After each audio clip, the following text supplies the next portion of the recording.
Ben Kuchera's article, "When is Exclusion a Valid Design Choice?" begins by raising a question. Are you owed the act of finishing a game because you bought it? This first paragraph underscores the most glaring fault of the article. It misses the point entirely. It misses the point of the game it's about. It misses the point of the initial question it raises, and it misses the point of gaming as a whole. It paints an ugly image of those who stand on the other side of the issue by using a quote from Rock, Paper, Shotgun. It's about keeping the thems, the riffraff, the outsider out. This section of the game, this is special to me, and only those as great as I am. I deserve this bit of the game. Those weaklings do not. Gosh, it's an ugly way of thinking, isn't it?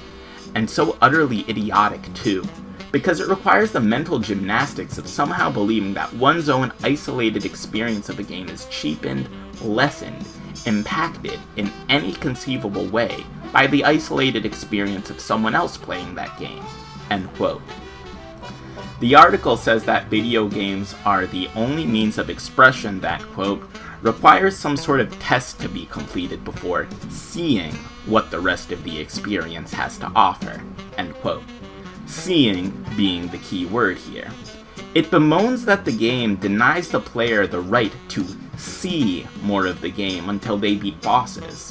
It bemoans that in order to see the final bosses, it requires that you beat all of the bosses on regular. It smugly squeaks Kuchera's ignorance in those last sentences. Quote, you can see a perfect run of the game's bosses below, in fact. Whether or not you're bothered by seeing boss fights you didn't earn yourself is, of course, up to you. End quote. Here, Cuphead is painted as a mere treat for the eyes.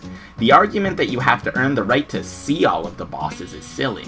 To see the game, all it takes is a search on YouTube. There is no price of admission, there is no investment required. You buy the game to play it. Beating all of the bosses is the central point of the game.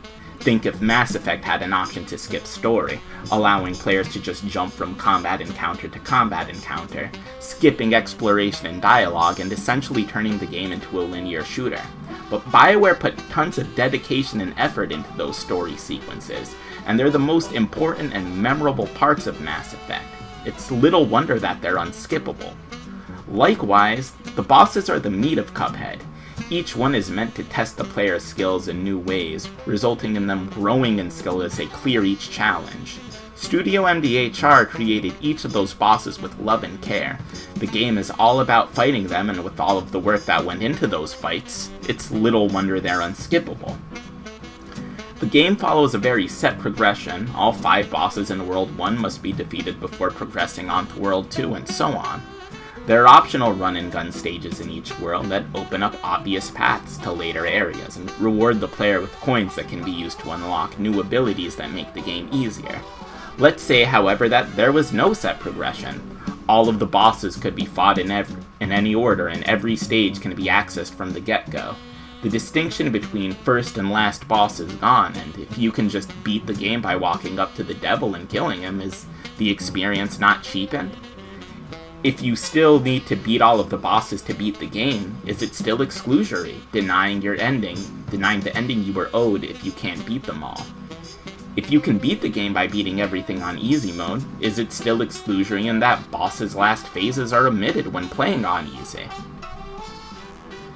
The article also suggests that, quote, games this difficult, with no option to turn down that difficulty or skip boss fights, can completely dismiss players without full motor control of one or both hands, even though they're disabled gamers who do far better than players with full motor control in the games of all kinds. The accessibility problem is not a problem with the game itself or its difficulty, but one that can be solved using specialized controllers and custom input settings, both of which the game accommodates readily.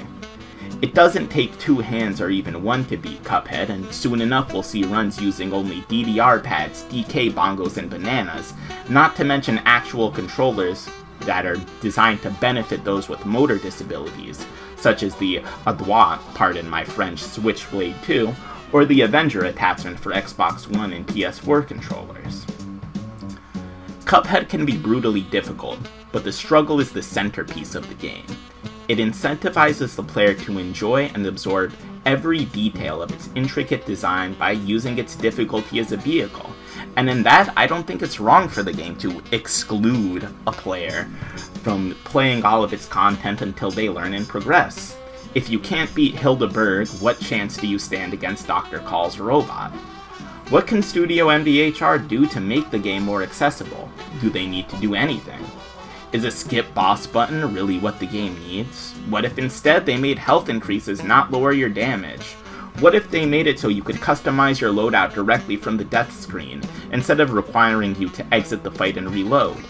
There are many ways to take this debate, but a game's developer stands at the center of the issue, and if there is indeed an accessibility problem, it can be resolved.